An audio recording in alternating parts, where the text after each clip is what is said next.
Olá, boa noite ou boa tarde a todos, já que temos pessoas de vários lugares do Brasil, inclusive o palestrante que está em Manaus. Aqui em Curitiba são 7h35, lá em Manaus são 5h35. Então vamos fazer um treinamento online à distância mesmo, né?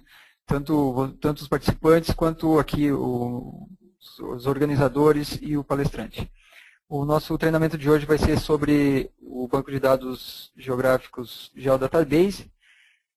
Então a gente espera que ao final desse treinamento online, vocês, quem ainda não trabalha, conheça os benefícios de migrar para o GeoDatabase, usar o GeoDatabase, para quem já está trabalhando com isso, que conheça um pouco mais, que possa tirar o máximo proveito.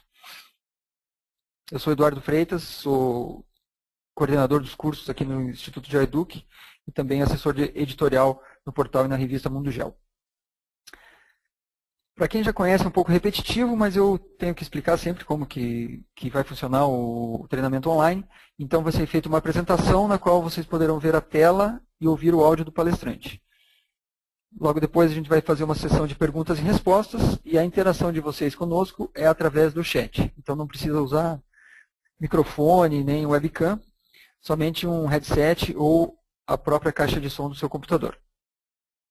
Esse é o painel que vocês devem usar para enviar para a gente os seus comentários, suas dúvidas. É só digitar a sua pergunta nessa caixa e clicar em Send. Nós vamos recebê-las aqui. Algumas delas vamos responder diretamente no chat e outras vamos reservar para fazer ao final para o palestrante. Alguns lembretes importantes. Os materiais vão estar disponíveis depois do evento. A gente vai enviar para vocês os links para acessar os arquivos. O PDF da apresentação, o vídeo na íntegra. E caso a gente fique alguma pergunta pendente, a gente pode depois registrar para vocês a pergunta e a resposta. A gente vai tentar aqui esgotar todas as perguntas. E os certificados de participação serão enviados também por e-mail no início da próxima semana. Bom, como eu comentei, o tema será o GeoDatabase.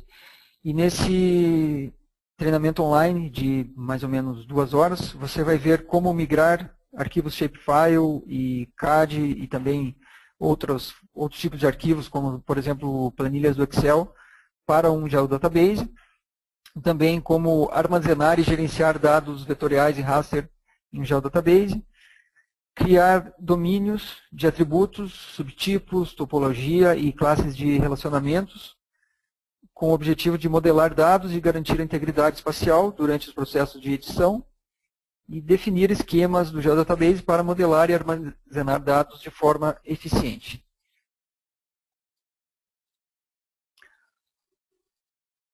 O palestrante, como eu comentei, é o George Serra. Vou fazer uma apresentação aqui muito resumida do George, ele poderá complementar depois. O George é mestre em engenharia, com área de concentração em informações espaciais pela Escola de Engenharia Politécnica da USP, isso, a USP. Ele é instrutor certificado internacional ESRI e consultor sênior em geomarketing e geotecnologias da empresa GeoCert. O Jorge também é instrutor aqui no Instituto GeoEduc, na área de GIS e também processamento digital de imagens. Vocês podem acessar aqui no GeoEduc vários cursos nos quais ele foi o conteudista e instrutor, usando também diferentes softwares, como por exemplo o ArcGIS ou o QGIS. Eu vou então agora passar a palavra para o George, e volto logo depois da apresentação na sessão de perguntas e respostas. Enquanto isso, eu vou interagindo com vocês através do chat. Jorge, agora é com você. Ok.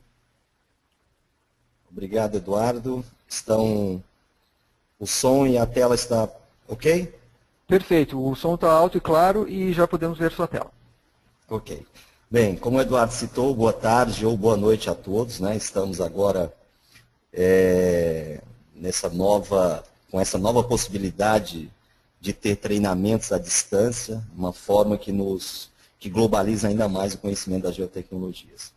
Então, esse tema, né, sobre o que é um banco de dados geográficos, ou o Geodatabase da ESO, né, que é o considerado banco de dados geográficos da ESO, é um tema muito interessante porque ele vem quebrar ou associar uma nova forma de armazenamento de dados geográficos. Quando nós falamos hoje de armazenamento de dados, nós temos um certo problema. Prefeituras, órgãos públicos, grandes empresas geram uma grande gama de informações. Como vocês podem ver aí na tela, né, nós temos dados geográficos hoje dos mais variados tipos, dos mais variados formatos, né, e essa despadronização causa um certo problema ao armazenar, ao consultar, ao pesquisar, ao editar. Então, desde a despadronização com o sistema de coordenadas, até mesmo formatos diferenciados, ou quando a gente vai para a área de banco de dados, a existência ou não de um campo-chave, ou o tipo de campo não está modelado da forma adequada, se é texto, eu armazeno como texto, se é data, como data, se é número, como número. Só quando é número, eu tenho números que são inteiros, ou seja, não tem decimais, um código, por exemplo, ou eu tenho números com decimais. Quando eu vou armazenar área, perímetro, né, eu preciso de um tipo de campo que permita que eu armazene essas decimais, ou então coordenadas. Né? Então, a possibilidade de você armazenar estas informações em um repositório que te permita uma padronização de formato, além de uma série de ferramentas do ArcGIS que podem enriquecer, né, o armazenamento e a gestão desses dados, é justamente a proposta do Geodatabase. Então, hoje, quando a gente fala de banco de dados geográficos ESB, né, o Geodatabase, nós falamos de dois mundos. Nós falamos os bancos de dados geográficos para um ambiente desktop, ou seja, você trabalha na sua máquina, faz todas as modelagens possíveis, né? E nós falamos também de um banco de dados geográfico trabalhando no ambiente servidor. A diferença é que, quando você armazena no servidor, você vai armazenar num banco de dados de mercado.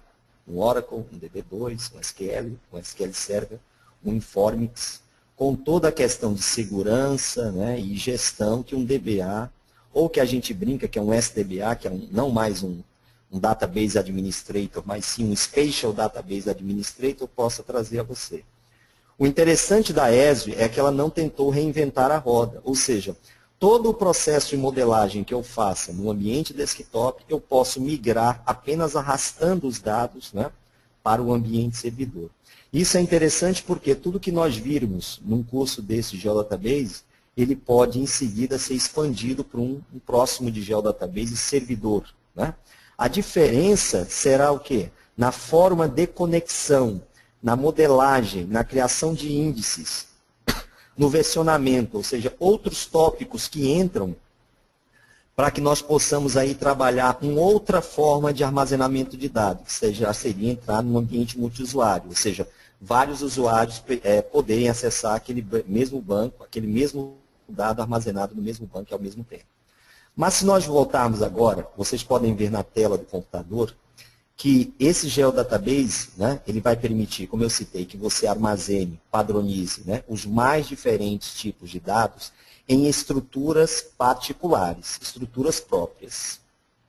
Bem, quando a gente fala de Geodatabase, então nós temos que falar da vantagem que foi, né, a inserção desse tipo de banco de dados geográficos em mercado. A primeira, que eu posso até citar aqui, fora desses tópicos que estão, é a didática. Ou seja, quando nós falávamos de banco de dados com uma variável, uma componente espacial, há um certo tempo atrás, era uma coisa muito complexa. Hoje, não é, com esse advento da didática inserida nesse ambiente, onde não mais o ferramental tem que ser complexo, e sim a sua metodologia tem que ser, então essa didática está muito simples a criação e o trabalho. Vou mostrar para vocês, quando nós formos criar agora, o quão simples é a criação e a estrutura de um Geodatabase desse. Ou seja, por mais que nós saibamos que o Shapefile, né, que todos que trabalham com gel conhecem bem, que é o formato de dados mais popular, formato de dados espacial, mais popular que nós temos no mercado, seja muito útil, né, muito flexível, independe de versão do software, eu abro o DBF dele no Excel, eu faço N coisas, o GeoDatabase, pela sua simplicidade, ele vem somar. Ele vem a possibilitar uma inserção de um potencial maior de trabalhar com as ferramentas do ArcGIS, né, dentro dessa componente espacial. E ele é uma ponte para que você possa trabalhar em vários ambientes, quaisquer ferramentas que você tenha no ArcGIS. Se você quiser publicar um dado no ArcGIS Online, se você quiser publicar um dado no ArcGIS Server, se você quiser fazer uma modelagem, ele vai permitir que você, né, passeie aí por todas as suas possibilidades dentro do ambiente Esri. Mas voltando ao slide, nós vamos citar algumas vantagens, né? Primeiro, a localização centralizada de feições e atributos. Como vocês podem ver no slide anterior, todos os dados estarão armazenados, né, em um repositório. Este repositório pode estar na sua máquina, pode estar em rede, né, ou, se for um ambiente servidor, em um banco de dados aí mais encorpado. Habilidade de criar comportamentos. O que significa isso? Hoje, quando nós trabalhamos com dados geográficos, nós não trabalhamos apenas com pontos, linhas e polígonos. Esses elementos são abstrações do mundo real. Então, quando nós colocamos uma linha representando uma rua, aquela relação de rua, ela vai permitir que eu faça estudos e análises para tráfego urbano. Quando eu crio um polígono de lote, um polígono de bairro, né, eu estou fazendo o quê? Eu estou modelando aqueles elementos para que eu consiga gerir a cidade. Quando eu coloco um ponto representando uma delegacia, um ponto representando um crime, um ponto representando um posto de saúde, eu estou fazendo o quê? Eu estou associando uma coordenada, né, uma localização, e a partir dali eu posso o quê? Extrair elementos, distâncias, né, proximidade, contenta, contido. Então, a possibilidade de você trabalhar esses comportamentos, eles ampliam o potencial desses dados. Por isso que, dentro do GeoDatabase, nós temos elementos específicos que vão permitir que nós possamos modelá-los da melhor forma possível, que nós já veremos aqui no curso. Relacionamentos persistentes entre registros. Todos aqui que já trabalham com ArcGIS sabem que nós podemos fazer os joins e relates, né, nos nossos dados. Só que, quando nós fazemos essas relações, elas são bloqueadas para edição. Quando nós trabalhamos relacionamentos persistentes entre registros, nós podemos tanto armazenar internamente ao GeoDatabase ligações entre tabelas, tendo estas geometrias associadas ou não. É como se eu fizesse um join e, sem que eu precise exportar a minha camada para salvar aquela relação, eu posso armazenar isso no banco de dados e virtualmente ter acesso, né, a estas tabelas, a essas conexões. Bom, conectividade armazenada entre linhas e pontos são redes, né? Então, quando nós trabalhamos com redes, sejam redes de trânsito, sejam redes hidrográficas, nós precisamos ter o quê? Conexões entre linhas e pontos para que nós possamos, né, navegar por essas redes. Então, também é uma possibilidade de trabalhar com network dentro do GeoDatabase. E diversos usuários editando o banco de dados ao mesmo tempo. Bom,